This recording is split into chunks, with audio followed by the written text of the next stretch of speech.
Hello, my name is Mov, and this is my 5th YouTube video. I don't quite sure. I'm not quite sure. I'm not keeping track at this point. I missed last week's upload because I had a lot of stuff going on, and I just had no time to record a voiceover in, like, all of my spare times that I had, but this week I was able, there was, like, a good chunk of a couple hours that I was able to just sit down and record a traditional video. So this week we will just explore how my thinking process goes for making one character, and I include like my warm-up for this sketch because I think warm-ups are very important, and you'll get to see me, think about the process, think about what goes into making these NPCs, rather than me just talking about the NPC themselves. Next week, I do have a video lined up that is back to digital, but I'm hoping to sparse in between these traditional videos as well. So, let's go see it. Microscopic little knots. So small. So many. Yeah, I don't know. We'll see. They can't all be national treasures. You have to throw in.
Okay, so I'll try talking. In this one, it'll be a little hard. I drew the emojis down here. I don't quite know what to do for this one. My first thoughts are, of course, to incorporate the hairstyle of the emoji into it, but I don't want to stick with that. So I'm trying to figure out how we could make this a more interesting hair piece while still kind of keeping it short. I don't have a lot of short hair. So first idea, naturally, is, having this hairstyle, and then having it maybe do a swoop, create some asymmetry, and then create more asymmetry by having it be literally asymmetric. I had an NPC in my last campaign that kind of had a hairstyle like this. So I might not go for it just because it's repetitive. When it comes to specific hairstyles, I like to not repeat them. At least if I can help it. Just to make each character individualistic, especially if hair is a defining feature. Not always, but if hair is a defining feature of the character, like I intend for it to be one of the first things you see, I want it to be very obvious. I'm gonna search through like my little hairstyles folder, look for interesting things that I could do. Could always give it a cut. I don't know if that's how you pronounce it. I'm not gonna attempt anymore. But essentially have these very blunt bits by next to the cheeks. I don't know, maybe how could we make this, how could we break up this silhouette? Let me do a side view. So we got our bangs, we got our side pieces. Here's just an ear for scale. Color in this hair. Because one of our other characters, the first vampire girl we have, she has a similar silhouette with front bangs and then a piece. So we could always go for like a bun or go for like a ponytail. Trying to think. What should it be? Should it be a ponytail? A ponytail. A bun. It could be a braid.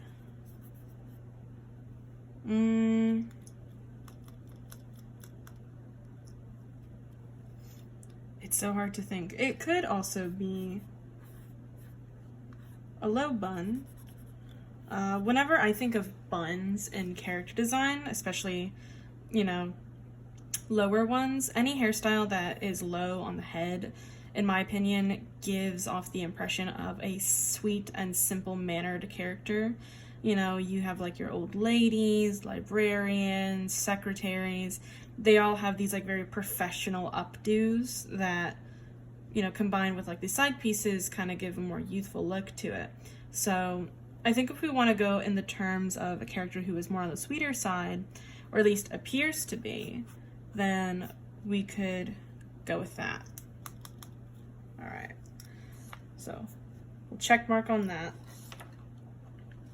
And now comes the fun part.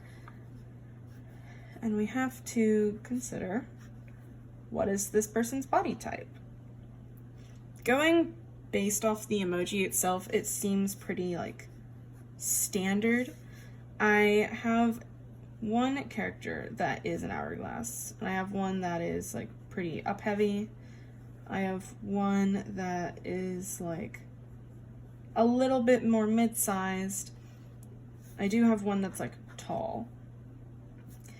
For now, we're gonna go based off the emoji, which seems to have the illusion of broader shoulders. So we'll give her some broader shoulders and a pretty like rectangular middle section with like just a little bit of an out edge. So I'll honestly take that and I'll make it hip dips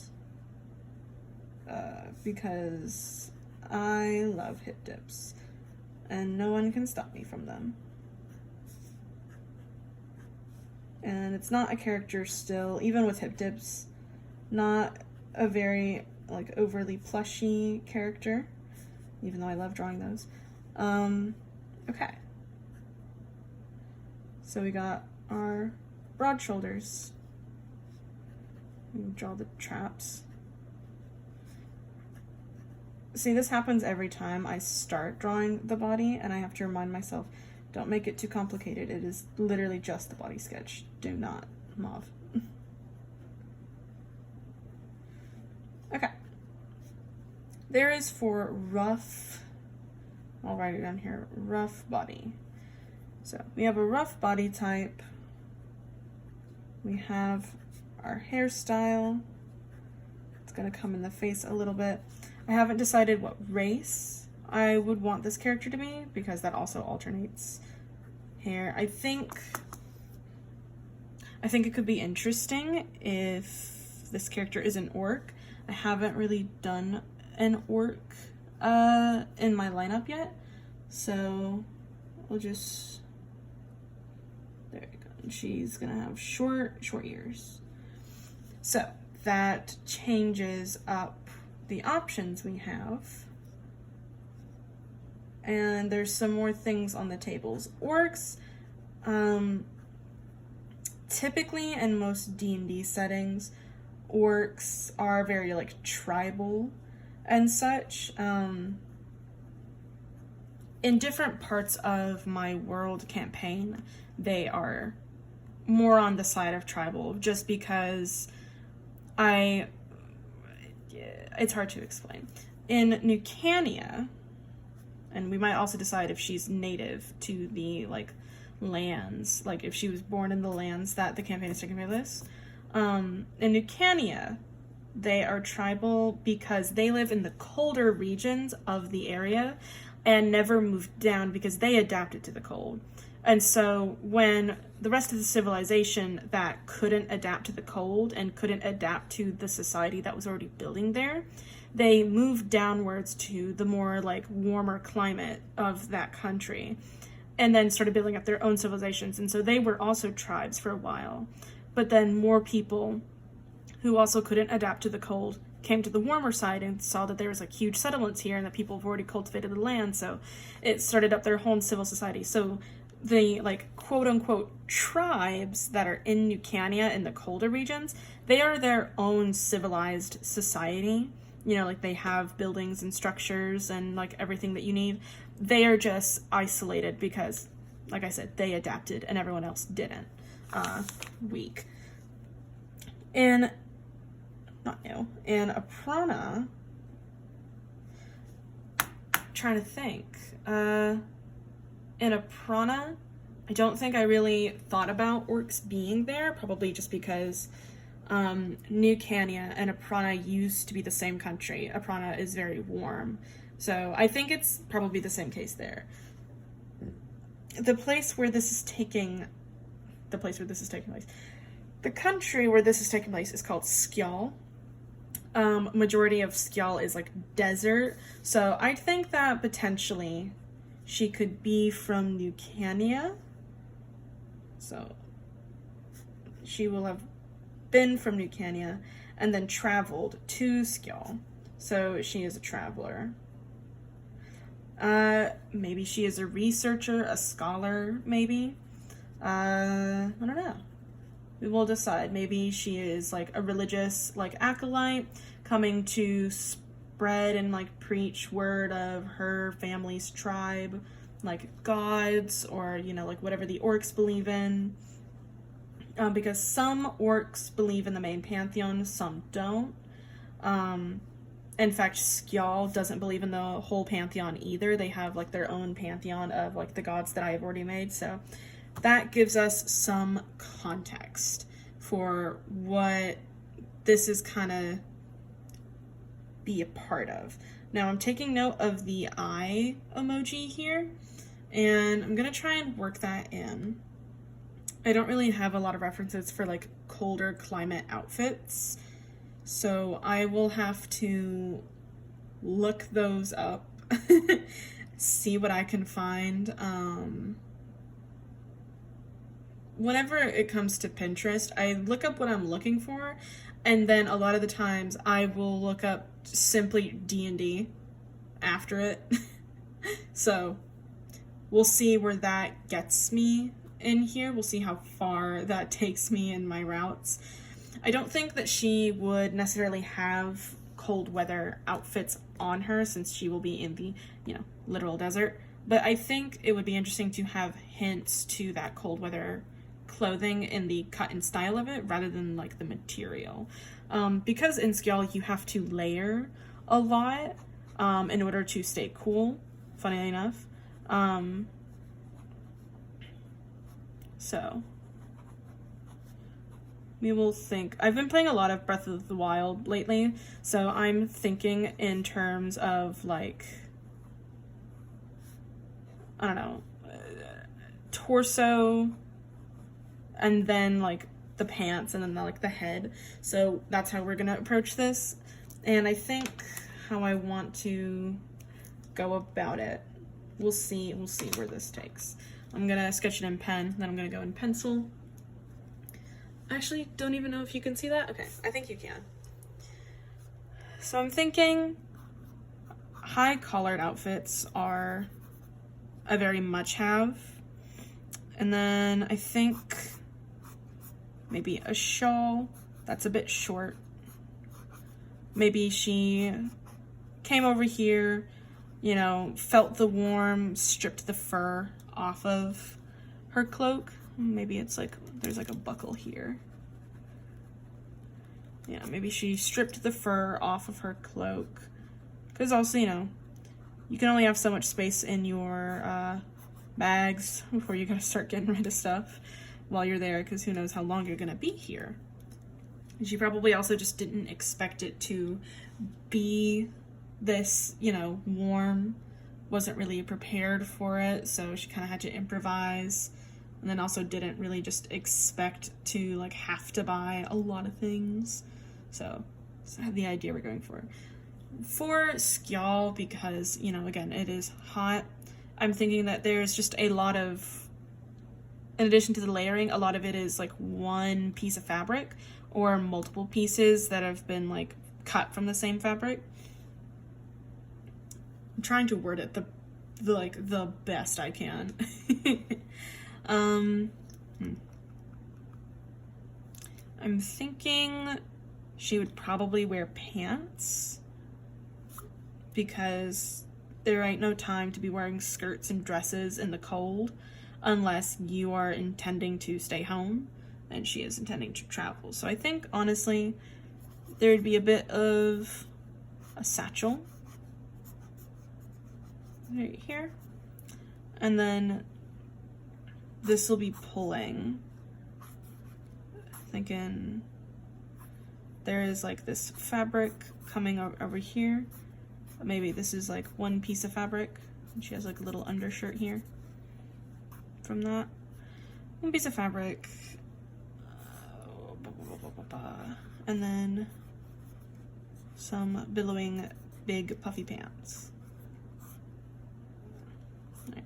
And this one piece of fabric will act as both like maybe it is long enough to be a bit of a protective headscarf from the heat, and then it is wrapping around the body to then be pulled over at night when it is cold and she is traveling. I think at that point I'm going to go away from the cloak design for now. So just so I keep my things in order, I'm going to color the pants dark as well. And then here we go. So I'm just trying to figure out which way this would wrap. So I think it's pulling from here. It's gonna go up over the head. It's gonna go over the shoulder. And it's gonna wrap around back to this, in which case it's getting pulled. Okay. And then it's gonna come right back here. And then it's like a piece. So not very big. I kind of understand what I'm doing. Yeah. I think she will have her armbands. She will have picked up and acquired many bracelets.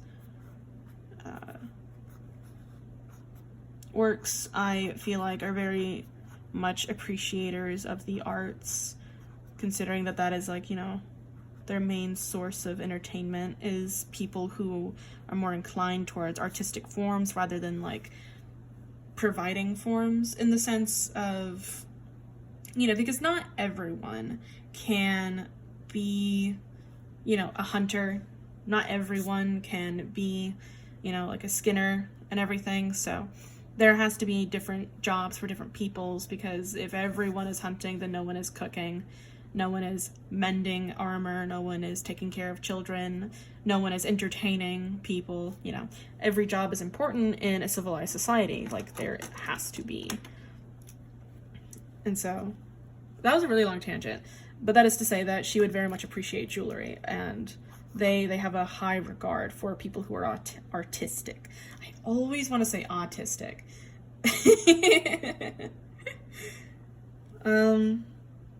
Okay. Do I want to try another outfit? That is the question. So let me emphasize these shoulders here. Bring it in. Let's get that waist.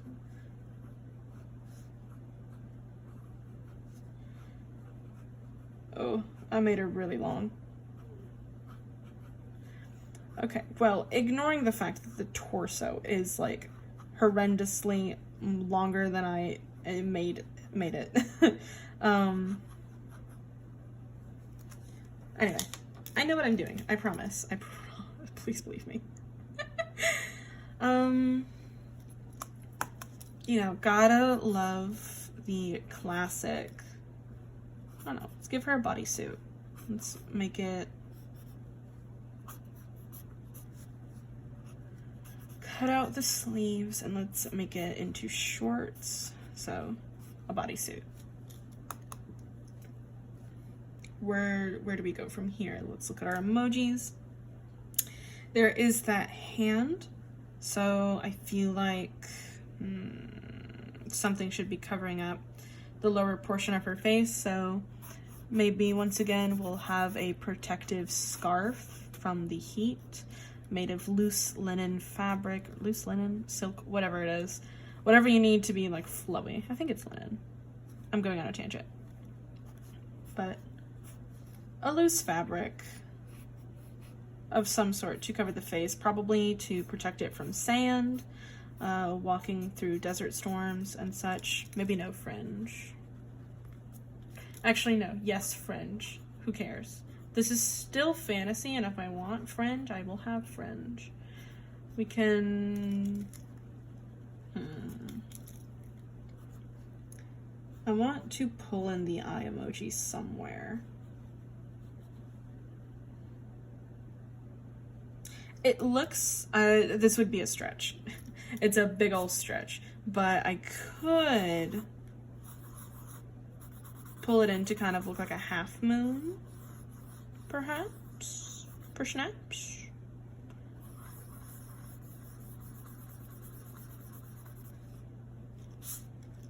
I think that works. Yeah. I can do whatever I want. Okay, so we'll consider that for now. I want more layering. So what is more types of ways that we can push this very boxy silhouette? I know big and billowing is usually, case in point, the direction that people always go. So I don't want to do anything too tight, like outwardly just too tight to the skin. I don't want to give her big pants again, so... Man, this is real tough. We could give her low rise.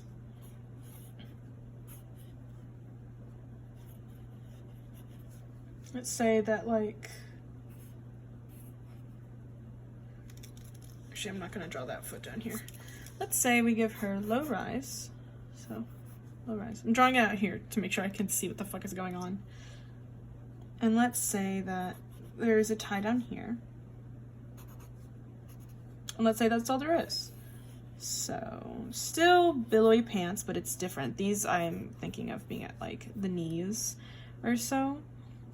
And then maybe with a little waistband. They kind of act as like drop pants. Or what is it, like parachute pants? And I think that could potentially work.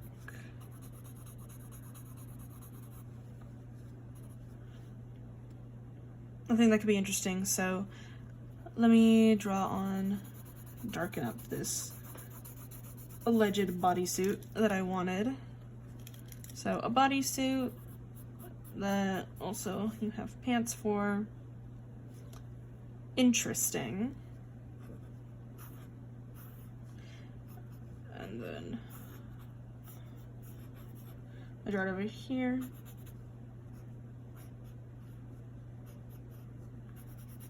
Very bad artist rendition. I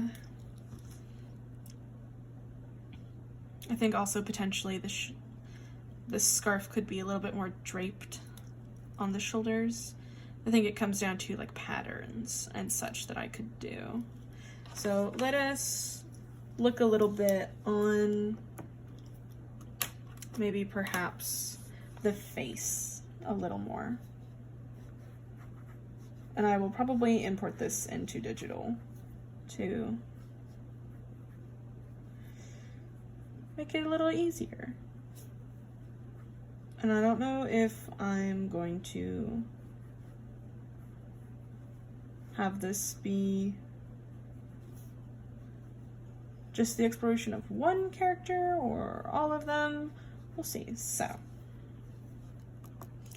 going back to the emojis, when I like zoom in on the original like standing emoji's face, she's got a very like, where do I draw it? So like take this as like the average nose. You can like widen it or like elongate it. There's like a shadow at the bottom of the nose. So I think when it comes to nose, we can probably have her bit of like a down-turned nose. So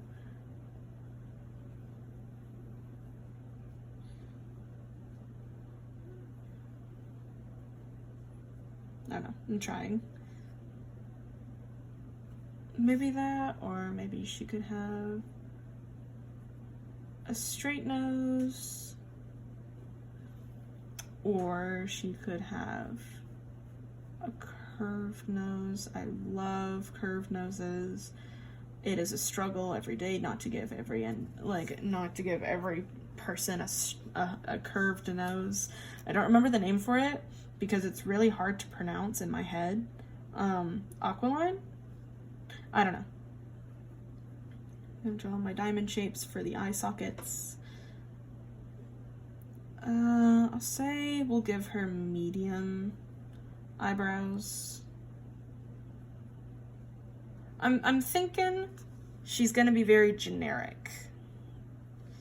And that's what's the problem. For other people, not for the character.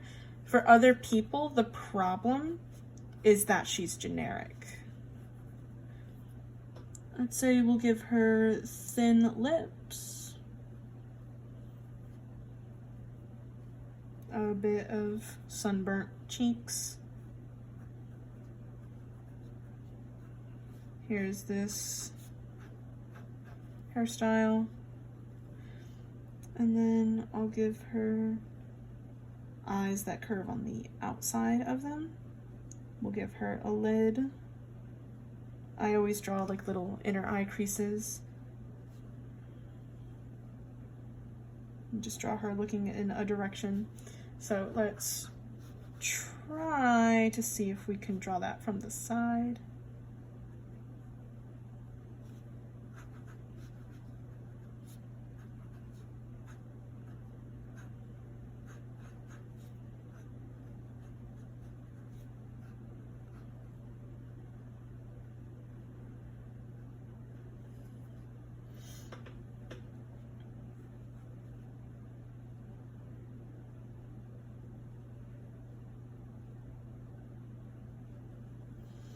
I'm just drawing the this because I struggle with side profiles a lot.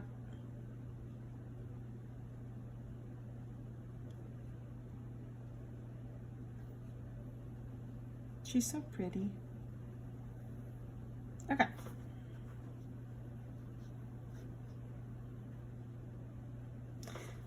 We'll do that for now. So this was...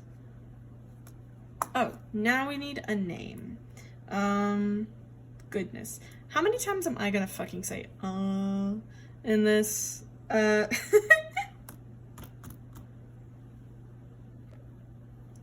For now, I'm just going to call her, if you'll bear with me, it's not Among Us.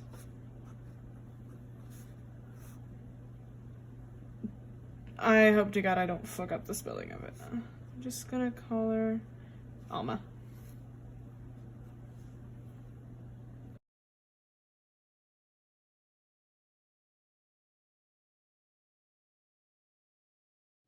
Let me know if traditional videos are something that you guys want to see, and I can definitely do more of them. It was a struggle figuring out the angle, but I have a lot of ideas that I could do with traditional media and showing you real time how I work. But in any case, join me next week for an exploration of more of these kinds of characters. And I want to give a huge shout out to my subscribers and also to my patrons. We have Octopus Lion, Rain Falling Into Your Coffers, and Elliot McNeil. Thank you guys so much for supporting me, and I'll see you next week. I have nothing else to say. Bye.